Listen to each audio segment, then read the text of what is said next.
کیونکہ کچھ ضروری کام ہے، وہ تعمیر کا سلسلہ بھی جاری ہے اور آج چھت پڑ رہی ہے. آپ حضرات سے گزارش ہے کہ دعا بھی کریں. اللہ ماشاء اللہ اللہ پاک فرمائے. اور ماشاء اللہ.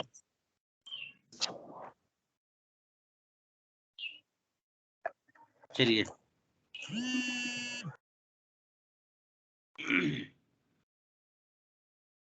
بسم اللہ الرحمن الرحیم نحمده ونصلی ونسلم علی رسول الکریم اما بعد.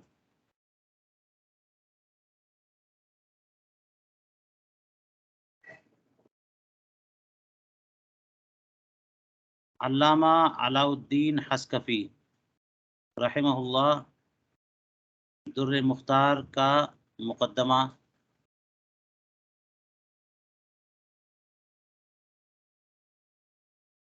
جاری رکھتے ہوئے اب علم کے فضائل، فقہ کے فضائل بیان کرنے کے بعد فقہ حنفی کی اہمیت بیان کرنے کا سلسلہ شروع کر رہے ہیں. اور اس سے پہلے بھی بیان کر چکے ہیں. وہ ایک قول جو تھا کہ فقہ یہ کھیتی سیدنا عبداللہ ابن مسعود رضی اللہ عنہ کی ہے، اور انتہا یہاں پہ کیا تھا کہ حضرت امام محمد نے روٹی پکائی اور سارے لوگ کھا رہے ہیں. تو امام محمد تک جب اس سلسلے کو منتہی کیا تو اب امام محمد کے بارے میں کہتے ہیں وقد ظہر علمہ بتصانیفہ. امام محمد کے علم کا علم ان کی تصانیف سے ظاہر ہوا. اور یہ بھی ہو سکتا ہے کہ علمہ ضمیر کا مرجع فقہ حنفی کو قرار دیں کہ فقہ حنفی غالب ہوا، ظاہر ہوا امام محمد کی تصانیف سے، جیسے جامعین ہیں، مبسوط ہے، زیادات ہیں، نوادر ہیں. جامعین سے مراد ظاہر ہے کہ الجامع الصغیر اور الجامع الکبیر ہے، اور مبسوط ہے اور زیادات ہیں. یہ 4 کتابیں ہوئی. اور نوادر کا ذکر یہاں پہ کر دیا تو ظاہر ہے کہ نوادر بھی فقہ حنفی پر ہی مشتمل ہے. اس اعتبار سے نوادر یہاں پہ نوادر کہنا درست ہے. لیکن شروع میں انہوں نے وقت ظاہر علمہ بتصانیفہ کہا، جس سے لگتا ہے کہ یہ ظاہر و روایہ بتانا چاہتے ہیں. تو نوادر تو ظواہر میں سے نہیں ہے، تو ہو سکتا ہے کہ ناسخ سے ایک لفظ جو ہے نا السیر کے بجائے النوادر غلطی سے لکھ گیا، یہ بھی ہو سکتا ہے. فرماتے حتی قیل، امام محمد کی تصنیفات ہی سے فقہ حنفی خوب پھیلا پھولا، ظاہر ہوا، غالب ہوا، پوری دنیا میں شائع اور ضائع ہوا. اور اتنی کتابیں انہوں نے لکھی کہ کہا جاتا ہے کہ انہ صنف فی العلوم الدینیۃ 999 کتاباں، 999 کتابیں لکھی ہیں انہوں نے. امام محمد نے دینی علوم میں 999 کتابیں، سبحان اللہ، 999. اور یہ لوگ مبالغہ کرنے والی قوم نہیں ہے. یہ اور بات ہے کہ قیلہ کے صیغے سے انہوں نے ذکر کیا ہے، کیونکہ شمار کرنا تو مشکل کام ہے نا. لیکن اتنی بات طے ہے کہ امام محمد جو ہیں یہ مکثرین میں ہیں، کثرت سے کتابیں تصنیف کرنے والوں میں ہیں. اور جب مکثرین کی لسٹ آپ دیکھیے گا، جن میں ہر زمانے میں کچھ نہ کچھ لوگ ایسے ہوتے ہیں جو بہت کتابیں لکھتے ہیں، تو ان مکثرین کی لسٹ میں آپ کو لگے گا کہ امام محمد جو ہے سر فہرست ہیں. اس اعتبار سے میں سمجھتا ہوں کہ آپ کہہ سکتے ہیں کہ تصنیفات کی دنیا میں سب سے اولین اور سب سے عظیم منصب اور مقام حاصل ہے امام محمد. تاریخ عالم میں ان سے پہلے کسی نے اتنی کتابیں نہیں لکھی. یہ ایک اندازے سے میں کہہ رہا ہوں کہ متقدمین میں ہے نا یہ امام محمد. ان سے پہلے اب ظاہر ہے کہ وہ جو کتابیں لکھی امام شافعی، امام احمد بن حنبل نے بھی بہت کتابیں لکھی. جی لیکن سب بات کے ہیں اور اسی طرح سے بعد میں تو بڑے بڑے مصنفین آ گئے.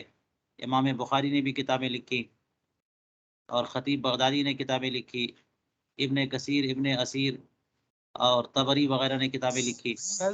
امام طحاوی یہ بھی مکثرین میں مانے جاتے ہیں جی.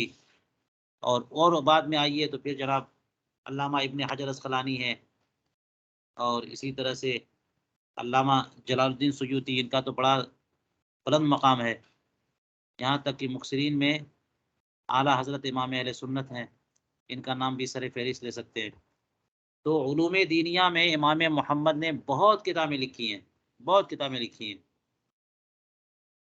فرماتے ہیں کہ انہی کے تلامذہ میں امام شافعی رضی اللہ تعالیٰ عنہ بھی ہیں. وتزوج بام شافعی، امام شافعی کی والدہ سے امام محمد نے نکاح کیا.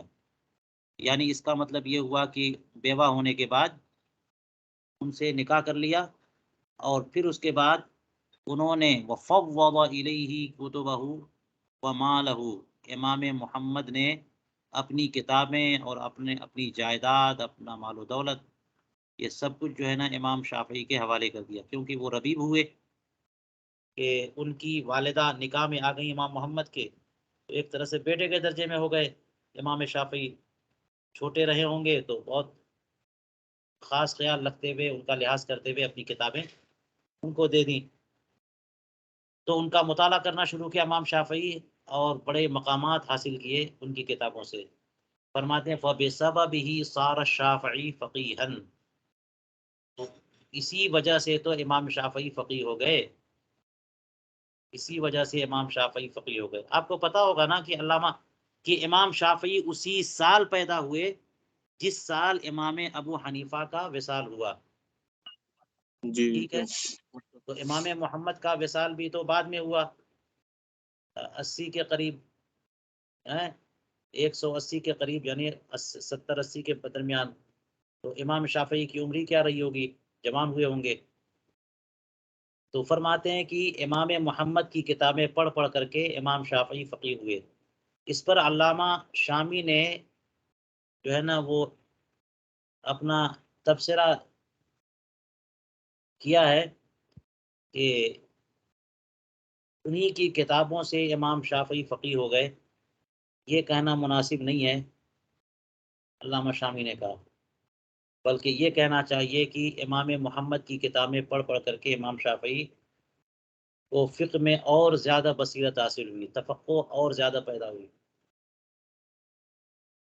کیونکہ امام شافعی تو بہرحال جو مجتہد مطلق ہیں، ان کا درجہ جو ہے وہ امام ابو حنیفہ، امام مالک، امام احمد بن حنبل ان فقہا میں ہے جو مجتہد مطلق ہیں، مجتہد فی الاصول ہیں. اور امام محمد مجتہد فی الاصول نہیں ہے. تو جو ہیں مجتہد فی الاصول ہو بدرجہ یعنی اجتہاد کے اعلیٰ طبقے سے تعلق رکھتا ہو، وہ کسی بعد والے طبقے سے اکتساب کرتے ہوئے فقیہ ہوگا، یہ بات سمجھ میں نہیں آتی ہے. اس لیے علامہ حسکفی نے جو یہ کہا کہ انہی کی کتابیں پڑھ کر کے امام شافعی فقیہ ہو گئے، یا ان کی والدہ سے امام محمد نے نکاح کیا تو امام محمد سے تعلق پیدا ہوا، اس وجہ سے فقیہ ہو گئے، تو یہ بھی اس کی بھی تعویل کی جائے گی بمعنی کہ ان کی فقہی بصیرت میں جو ہے جلا پیدا ہوا اور زیادہ آگے بڑھے وہ. چلیے کہتے ہیں وَلَقَدْ أَنْصَفَ الشَّافِعِي حَيْثُ قَالَ، امام شافعی نے بڑی انصاف کی بات فرمائی کہ من اراد الفقہ فَلْيَلْزَمْ أَصْحَابَ أَبِي حنیفہ، اسے چاہیے جو فقہ حاصل کرنا چاہے اسے چاہیے کہ امام ابو حنیفہ کے تلامذہ کے ساتھ لگ جائے، ان کو لازم پکڑ لے، ان سے سیکھے تو فقہ سے آ جائے گی. فَإِنَّ الْمَعَانِي قَدْ تَيَسَّرَتْ لَهُمْ، اس لیے کہ معانی اصحاب ابی حنیفہ کے لیے آسان کر دیے گئے ہیں، یعنی دقائق، علم کے دقائق جو ہیں اور معانی اور حقائق ان کے لیے آسان کر دیے گئے. اللہ تبارک و تعالیٰ نے ان کے لیے بڑی آسانی سے لوگ مفہوم کی گہرائی تک پہنچ جاتے ہیں. اور فرمایا واللہ ما صرت فقیہا الا بکتب محمد ابن الحسن، قسم ہے اللہ کی میں تو امام محمد ابن حسن کی کتابوں سے ہی فقیہ ہوا. یہ خود بھی فرما رہے ہیں اس لیے امام حسکفی نے جو فرمایا اس کی ایک وجہ موجود ہے. فرماتے وقال اسماعیل ابن ابی رجاء رأیت محمد فی المنام. اسماعیل ابن ابی رجاء نے کہا کہ امام محمد کو میں نے خواب میں دیکھا. فقلت له، تو میں نے ان سے پوچھا کہ اللہ تعالیٰ نے آپ کے ساتھ کیا معاملہ فرمایا؟ فقالا، تو انہوں نے جواب میں کہا غفر علی، اللہ تعالیٰ نے مجھے بخش دیا. پھر انہوں نے پوچھا نہیں، ثم قال غفر علی، نہیں غفر علی. اچھا پہلے تو ما فعل اللہ بک، فقال غفر علی، ثم قال لو اردت ان اعذبک ما جعلت هذا العلم فیک. یہ ہو گیا پورا قول. جملے کے سمجھنے میں سیاق و سباق کو دیکھا جائے گا. فقال سے لے کے یہاں تک غفر علی ثم قال، اور غفرہ میں ہوا کی ضمیر اس میں جلالت کی طرف راجع.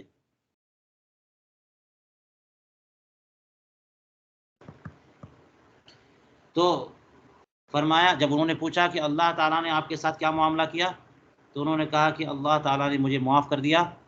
اور پھر فرمایا کہ اگر میں تمہیں عذاب دینا چاہتا تو میں یہ علم تمہارے اندر نہیں رکھتا. اب پھر وہ یعنی وہی کہتے ہیں فقلت لہو، یعنی اسماعیل ابن ابی رجا نے کہا کہ میں نے جو خواب میں امام محمد کو دیکھا تو میں نے ان سے مزید پوچھا فَأَيْنَ ابو یوسف، امام ابو یوسف کہاں پہ ہیں؟ تو انہوں نے کہا کہ فوقنا بدرجتین، وہ ہم سے 2 درجے اوپر ہیں. قلت، تو میں نے کہا فابو حنیفہ، امام ابو حنیفہ کہاں ہیں؟ تو جواب میں کہا ہیہات ذاک فی اعلی علیین. ہیہات کا معنی بعودا، ارے وہ تو بڑے، ان کی کیا شان، ان کی کیا بات، وہ تو اعلی علیین میں ہیں، وہ 2-4 درجے تھوڑی بلند ہیں، وہ سب سے بلند درجے میں ہیں. اور یہاں اعلی علیین سے مراد وہی اعلی علیین جو سب سے بڑا درجہ، بلند درجہ ہے.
مظہر بھائی اپنا مائک بند کر دیجیے.